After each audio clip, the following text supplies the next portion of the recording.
नमस्कार दोस्तों, आप सभी का स्वागत है मेरे YouTube चैनल राज वेब स्किल में। आज की इस वीडियो में मैं आप सभी को बताऊंगा कि कैसे हम लोग जो डेटा इंसर्ट कराए हैं पॉपअप मॉडल के द्वारा, उस डेटा को हम लोग कैसे फेच कराएंगे। आज की इस वीडियो में स्टेप बाय स्टेप जानेंगे यूजिंग पॉपअप मॉडल के द्वारा। जैसे कि प्रीवियस वीडियो में हमने जाना था कि यहाँ पे पॉपअप मॉडल के द्वारा फॉर्म को फिल करके डेटा को कैसे सेव कराना है एंड डेटा को जो सेव करा है डेटाबेस में, उस पार्टिकुलर एक आईडी को हम कैसे फेच कराएंगे। इस वीडियो में हम लोग स्टेप बाय स्टेप समझेंगे। यानी कि जो टोटल डेटाबेस में जो डेटा स्टोर है, इसको हम लोग कैसे डिस्प्ले कराएंगे, इस वीडियो में हम लोग स्टेप बाय स्टेप समझेंगे। तो चलिए स्टार्ट करते हैं। Let's start. तो यहाँ पे देखिए, उसके लिए यहाँ पे पहले से कोड किया गया है और इस कोड में यहाँ पे जो कार्ड हेडर है ना, इसमें सबसे पहले हम लोग ये जो हेडिंग है, इस हेडिंग को हम लोग चेंज कर देते हैं। ठीक है, यहाँ पे इंसर्ट के बदले हम लोग इंसर्ट को रिमूव कर देते हैं। यहाँ पे लिखते हैं fetch popup model using part 2। पहला जो वीडियो था वो पार्ट 1 था, ये पार्ट 2 है उसका। ठीक है, यहाँ पे लिखना है आपको fetch data from database. Database से हम लोग डेटा को फेच कराएंगे। ठीक है, अब उसके बाद वो जो डेटा बेस से हम लोग जो डेटा को फेच कराएंगे वो टोटल टेबल फॉर्मेट में आएगा। तो उसके लिए सिंपल आपको यहाँ पे जाना है गूगल क्रोम में और यहाँ पे आपको लिखना है गेट बूटस्ट्रैप। ठीक है,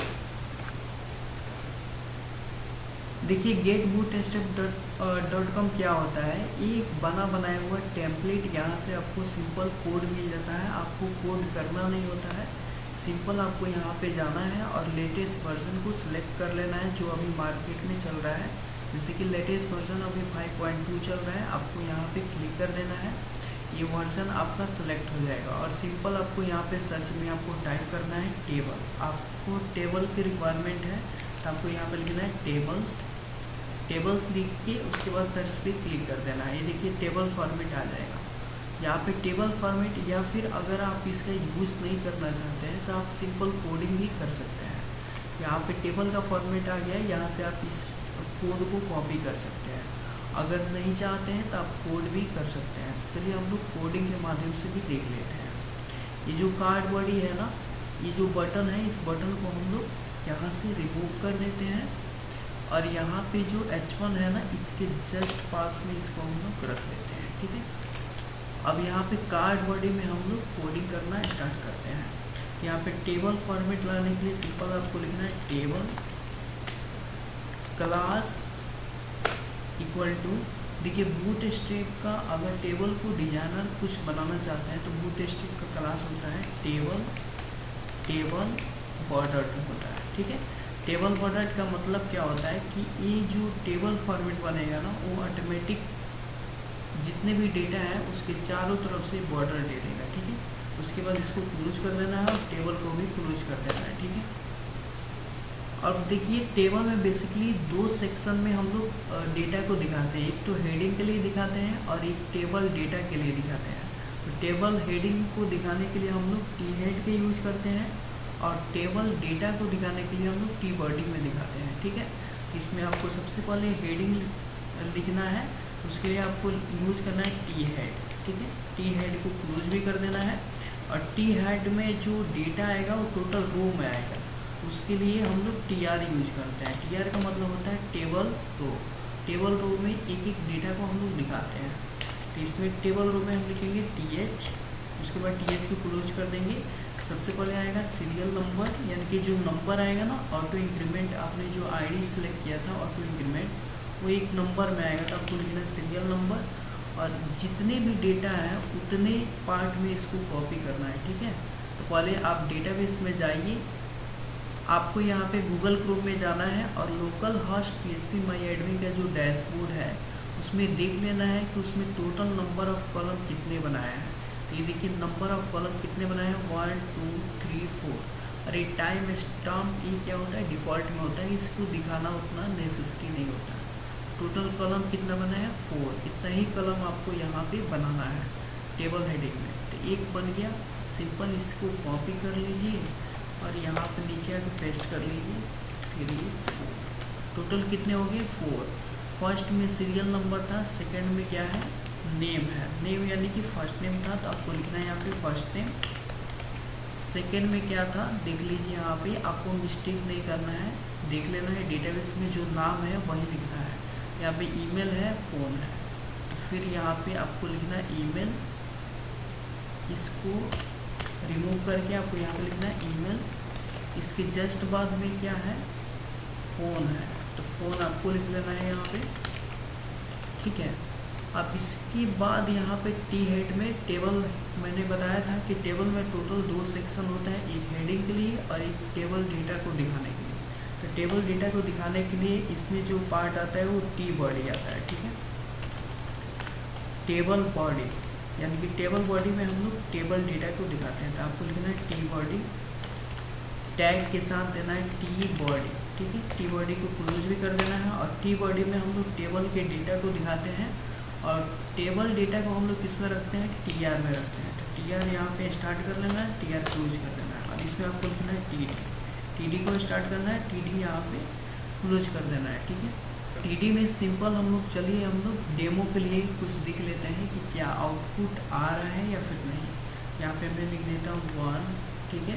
इसी चीज़ को मैं कॉपी करके फिर नीचे यहाँ पे पेस्ट कर लेता हूँ 4 टाइम्स 3 4 और इसमें मैं कुछ भी लिख देता हूँ, जैसे फर्स्ट नेम में राज वीर, ठीक है। उसके बाद हम यहाँ पे ईमेल में RRR3@gmail.com, मैं इसको डेमो के लिए अभी लिख रहा हूँ, ठीक है। यहाँ पे फ़ोन नंबर में मैं 10 टाइम्स 9 यहाँ पे टाइप कर देता हूँ 5 6 7 8 9 10, ठीक है। अब इस चीज़ को चलिए हम लोग रन करा के देखते हैं कि डेमो में जो डेटा लिखे हैं वो आ रहा है कि नहीं टेबल फॉर्मेट में। चलिए हम जाएंगे अपने गूगल क्रोम में और गूगल क्रोम में देखिए पहले से यहाँ पे जो कोड मैंने लिखा हुआ था इंस्ट्रक्शन के लिए वो कोड यहाँ पे आ रहा है, ठीक है। अब इस चीज़ को रिफ्रेश करेंगे तभी भी आ जाएगा, या फिर कैसे रन कराते हैं, सिंपल आपको कोड में जाना है, इस चीज़ को Ctrl+S करके सेव कर लेना है, ठीक है। और जो index.php है इस पर राइट क्लिक करना है और कॉपी पाथ करना है, फिर से गूगल क्रोम में जाके आपको यहाँ पर न्यू टैब ले लेना है, ठीक है। उसके बाद इस पर राइट क्लिक करके पेस्ट करना है और जो htdoc से लेके जहाँ तक आपका ड्राइव नेम जो भी है उसको आपको रिमूव कर देना है, ठीक है। और लोकल होस्ट पे वर्क कर रहे हैं तो आपको देना है लोकल होस्ट, उसके बाद इंटर प्रेस कर देना है। ये देखिए यहाँ पे fetch data from database pop model using PHP part, ये तो आ गया, साथ में यहाँ पे क्लिक देन फिल डेटा भी आ गया। अब इसमें जितने भी डेटा बेस हैं, देखिए टेबल फॉर्मेट में आ गया। अब इस टेबल फॉर्मेट में हम चाहते हैं कि जो डेटाबेस में जो डेटा है वो हमारा फेच होके यहाँ पे दिखाए टेबल फॉर्मेट। वो कैसे होगा, चलिए हम लोग कोड में जाते हैं और यहाँ पे आपको एक लूप का यूज करना होगा, ठीक है। तो उसके लिए करना क्या है कि आपको एक पार्टिकुलर लोकेशन में नहीं जाना है, जैसे code.php में नहीं जाना है, सिंपल आपको डेटा को फेच कराना है तो आप यहीं पे दिखा सकते हैं इसी पेज पे। तो आपको टी बॉडी के जस्ट नीचे आना है, ठीक है, और यहाँ पे PHP को स्टार्ट कर लेना है और देन PHP को क्लोज कर देना है, ठीक है। और यहाँ पे PHP आप सीख रहे हैं तो PHP का यहाँ पे कोड करना है, ठीक है। यहाँ पे सबसे पहले कनेक्शन को इंक्लूड करना है, इंक्लूड जो आपने कनेक्शन का फाइल बनाया था उस वही आपको यहाँ पे नाम देना है connection.php। देखिए मैंने connection.php के नाम से बनाया था फाइल, आप जो भी कनेक्शन के लिए जो भी नाम दिए हैं वही इंक्लूड करना है, ठीक है। इसके बाद क्वेरी लिखना है सेलेक्ट का $SQL equal to double imported में सेमीकोलन। और सेलेक्ट का क्वेरी क्या होता है, अगर डेटाबेस से जो भी डेटा को फेच कराना चाहते हैं तो उसके लिए सेलेक्ट का क्वेरी होता है सेलेक्ट एस्ट्रिक्ट। देखिए एस्ट्रिक्ट का मतलब होता है जितने भी डेटाबेस में आपके डेटा है उस टोटल डेटा को फेच कराने के लिए एस्ट्रिक्ट का यूज करते हैं, ठीक है। सेलेक्ट एस्ट्रिक्ट फ्रॉम टेबल का नाम, कहाँ से आप डेटा को फेच कराना चाहते हैं तो उस टेबल का नाम देना है। टेबल का नाम क्या है देख लीजिए, टेबल का नाम है पॉपअप इंसर्ट। सिंपल इस चीज़ को कॉपी कीजिए और यहाँ पे आके अपने कोड पे पेस्ट कर दीजिए। ठीक है, ये देखिए आपको क्वेरी फिर से ध्यान से देखिए, आपको यहाँ पे डेटाबेस से डेटा को फेच कराने के लिए क्वेरी होता है सेलेक्ट स्ट्रिंग फ्रॉम टेबल का नाम। टेबल का नाम जो भी आपने दिया है वही आपको लिखना है, तभी डेटा फेच होगा, अदरवाइज नहीं होगा। ठीक है, अब इसको मैंने एक वेरिएबल में इस जो मैंने सेलेक्ट का क्वेरी लिखा है उसको एक वेरिएबल में मैंने स्टोर करा लिया है $SQL में। अब इस क्वेरी को रन कराना है, एग्जीक्यूट कराना है, तो उसके लिए आपको यहाँ पे एक वेरिएबल बना लेना है $SQL_run इक्वल टू इस क्वेरी को एग्जीक्यूट कराने के लिए एक फंक्शन होता है mysqli_query। उसके बाद इसमें 2 आर्गुमेंट पास होते हैं, एक कनेक्शन का $con और जो सेलेक्ट क्वेरी में जो भी वेरिएबल स्टोर कराया है उस वेरिएबल का नाम यहाँ पे पास करना है। ठीक है, तो उस वेरिएबल का नाम क्या है $SQL। ठीक है, अब इसमें क्वेरी को रन कराने के लिए जो मैंने फंक्शन बताया था mysqli_query, और इसमें बेसिकली 2 आर्गुमेंट पास होते हैं, एक कनेक्शन का, साथ में जो सेलेक्ट का क्वेरी जिस भी वेरिएबल में आपने स्टोर कराया है उस वेरिएबल का नाम यहाँ पे पास करना होता है, और लास्ट में आपको सेमीकोलन देना है। ठीक है, इसमें कंडीशन लगा देना है इफ mysqli_num_rows। ठीक है, ये बेसिकली क्या करता है, ये आप बताता है कि टोटल आपके डेटाबेस में जितने भी नंबर ऑफ रोज हैं वो SQL_run को कॉपी करना है और इसमें पेस्ट कर देना है। ग्रेटर देन कितना होना चाहिए, 0 से बड़ा होना चाहिए। इफ में मैंने कंडीशन लगा दिया कि जो भी एक क्वेरी को एग्जीक्यूट कराएगा अगर डेटाबेस में अगर 0 से बड़ा हो तो टेबल फॉर्मेट में डेटा दिखाए, अदरवाइज नहीं दिखाए। तो यहाँ पे आपको लेना है इफ के जस्ट बिलो में आपको ओपनिंग एंड क्लोजिंग ब्रैकेट देना है और एक एल्स में कंडीशन दे देना है। एल्स में कंडीशन देना है दिखाए, अगर इफ में आपने कंडीशन लगा दिया mysqli_num_rows और ये जो क्वेरी एग्जीक्यूट होगा ये बताएगा कि नंबर ऑफ रोज अगर ग्रेटर देन 0 से बड़ा हो तो टेबल फॉर्मेट पे दिखाए, अदरवाइज इसमें मैसेज प्रिंट कर दे TR में TH यहाँ पे ले लीजिए टेबल हेडिंग और TH को यहाँ पे क्लोज कर दीजिए। ठीक है, TH को क्लोज कर दीजिए और यहाँ पे आप क्या कीजिए ना, यहाँ पे PHP को क्लोज कर दीजिए और यहाँ पे PHP को स्टार्ट कर दीजिए और इसको एल्स पार्ट में यहाँ पे रख लीजिए, इसको कट करके एल्स पार्ट में रख लीजिए यहाँ। ठीक है, और इसमें आप लिख दीजिए PHP को स्टार्ट करके एंड PHP को क्लोज कर दीजिए। इसमें लिखिए इको सिंगल कोटेशन में या फिर डबल कोटेशन में लास्ट में सेमीकोलन देना है और इसमें लिखना है नो रिकॉर्ड फाउंड। अगर 0 से ग्रेटर देन नहीं है तो उसमें मैसेज प्रिंट हो जाए नो रिकॉर्ड फाउंड, यानी कि उसमें कोई भी डेटा नहीं है। देन यहाँ पे जो भी वैल्यू अगर number of rose greater than 0 से बड़ा हो तो इसमें हम लोग एक वाइल लूप चला देते हैं। वाइल लूप इसमें हम लोग चलाते हैं, एक फंक्शन होता है एरे को फेच कराने के लिए, जो भी डेटा हो उसको एक एरे फॉर्मेट में हम फेच कराएंगे। उसके लिए फंक्शन होता है mysqli_fetch_array। इसको आप 2 तरीके से कर सकते हैं, 2 तरीके से डेटा को फेच करा सकते थे, फॉर ईच लूप के द्वारा भी एंड वाइल लूप के द्वारा भी आप इसको कर सकते थे। मैंने प्रीवियस वीडियो में बहुत सारे प्रीवियस वीडियो हैं उसमें मैंने फॉर ईच लूप के बारे में भी मैंने बताया है और फॉर ईच लूप से कैसे हम लोग डेटा को फेच कराते हैं वो भी मैंने बताया है।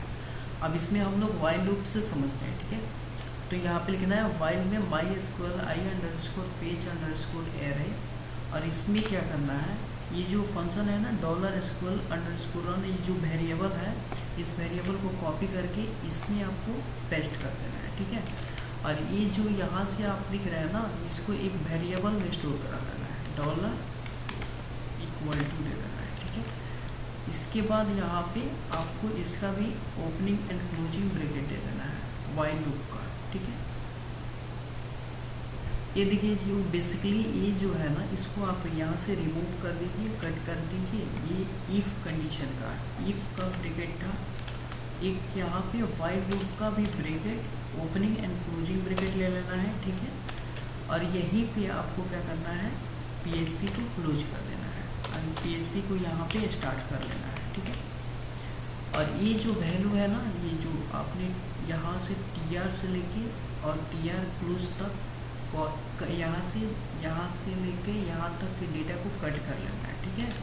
और इसको ये वाइल लूप के जस्ट इनसाइड वाले पार्ट में इसको पेस्ट कर देना है, ठीक है।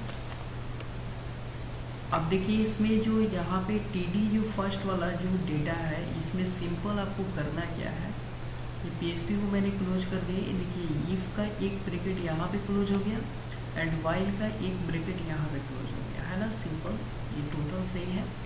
अब यहाँ पे TD में हम क्या करेंगे, जो 1 है ना, इसको रिमूव कर देंगे। वाइल लूप चलाते क्यों है, वाइल लूप का मतलब होता है कि ये देखिए जितना भी डेटा है ना, उतनी डेटा को ये टोटल फेच करके ला देगा। ये मल्टीपल टाइम्स लूप चलता रहता है, जब तक ये फॉल्स नहीं होगा तब तक ये स्टॉप नहीं होता है, ठीक है। इसलिए वाइल लूप चलाते हैं। TD में हम लोग डेटा को यहाँ पे PHP को स्टार्ट करेंगे एंड PHP यहाँ पे क्लोज कर लेंगे, ठीक है। इसके बाद हम लोग इको करा लेंगे, इको डॉलर रो में क्या ला रहे हैं, ID। फर्स्ट में क्या है, ID, तो ID को यहाँ पे लाएंगे, लास्ट में सेमीकोलन। सिंपल इसी चीज़ को हम क्या करेंगे, यहाँ से कॉपी करेंगे और सब में क्या कर देंगे, पेस्ट कर देंगे। यहाँ पे भी पेस्ट करेंगे एंड यहाँ पे भी ईमेल वाले पार्ट में भी पेस्ट कर देंगे एंड मोबाइल नंबर वाले में भी पेस्ट कर देंगे, ठीक है। यहाँ पे जो जो कॉलम है उस कॉलम का यहाँ पे नाम लिख देंगे। यहाँ पे ID के जस्ट बाद सेकंड में क्या था, FNAME था, थर्ड में क्या था, ईमेल, आपको यहाँ पे लिखना है ईमेल। उसके बाद फोर्थ पार्ट में यहाँ पे क्या है, फ़ोन, आपको यहाँ पे लिखना है फ़ोन, ठीक है। अब चलिए हम लोग देते हैं यहाँ पे जो गूगल क्रोम में हम लोग जो पेज देख रहे थे उसको फिर से हम लोग रिफ्रेश करते हैं और देखते हैं कि डेटाबेस से डेटा फेच हुआ या फिर नहीं। तो गूगल क्रोम में जाते हैं और पेज को रिफ्रेश करते हैं। ये देखिए यहाँ पे डेटा दिख रहा है ना, सीरियल नंबर में जितने भी डेटा है इसमें टोटल नंबर ऑफ डेटा 4 है। यहाँ पे भी देखिए टोटल नंबर ऑफ डेटा 4 दिख रहा है ना यहाँ पे। अब इस चीज़ को हम लोग डेटा फेच हो गया। अब यहाँ पे हम लोग एडिट का बटन बनाते हैं एंड डिलीट का बटन बनाते हैं, एक व्यू डेटा का बटन बनाते हैं। वो कैसे बनाएंगे, चलिए हम लोग सिंपल यहाँ पे TH जो है ना इस चीज़ को कॉपी करते हैं और यहाँ पे पेस्ट कर देते हैं 3 टाइम्स और फ़ोन में लिखेंगे यहाँ पे व्यू डेटा। क्या लिखेंगे, व्यू डेटा। व्यू डेटा का मतलब होता है एक पार्टिकुलर ID के अकॉर्डिंग सिर्फ एक ही ID का डेटा देखना हो तो उसके लिए व्यू डेटा करना होता है, ठीक है। तो यहाँ पे या फिर यहाँ पे हम कर लेते हैं एडिट डेटा, ठीक है, एडिट डेटा। उसके बाद लास्ट में यहाँ पे डिलीट डेटा कर लेते हैं, डिलीट डेटा। उसके बाद देखिए यहाँ पे view data, edit data, delete data का 3 यहाँ पे हेडिंग बना हुआ है। तो 3 यहाँ पे टेबल डेटा भी बनाएंगे, ठीक है। यहाँ पे हम लोग TD बना लेते हैं, TD क्लोज, ठीक है। ऐसे ही हम लोग को 3 TD बनाना है यहाँ पे और 3 TD बनाना भी है, 3 TD क्लोज भी करना है, ठीक है। पेस्ट 3 हो गए। अब इस 3D में सबसे पहले यहाँ पे देखिए व्यू डेटा है, तो व्यू डेटा का यहाँ पे बनाएंगे बटन। उसके लिए हमको एक लिंक बनाना होगा, ahref equal to double quotation दे देंगे, साथ में इसका क्लास भी देंगे। क्लास में बटन बनाएंगे, बटन और इसको दे देते हैं इन्फो, ठीक है। व्यू डेटा को इन्फो में हम रखते हैं, इसको क्लोज कर देते हैं, एक को भी क्लोज कर देते हैं, एंकर एक को एंकर टैग भी बोलते हैं। और यहाँ पे हम लिखते हैं व्यू डेटा। यहाँ पे सिंपल हम क्या लिखते हैं, व्यू डेटा,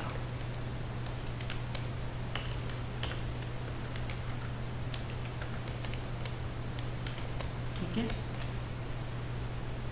अब इसके जस्ट बाद हम लोग इसमें जो सेकंड टीडी है इसमें हम लोग एडिट डेटा के लिए बटन लाएंगे, तो उसके लिए भी एक लिंक बनाएंगे। तो लिंक बनाने के लिए href equal to double quotation में दे देंगे, ब्लैंक ही अभी रखेंगे, क्लास बटन और इसको हम कर देते हैं प्राइमरी, इसको ब्लू कलर रखेंगे, ठीक है।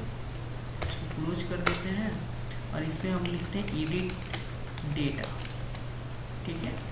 इसके जस्ट बाद एक लास्ट जो है सेक्शन उसमें भी एंकर टैग बनाते हैं, लिंक दे देते हैं href equal to double quotation में क्लास बना लेते हैं। इसका कलर हम दे देते हैं, इसके बटन का कलर रेड, बटन डेंजर। उसके बाद एंकर टैग को यहाँ पे क्लोज कर देते हैं और इसमें लिखते हैं डिलीट डेटा।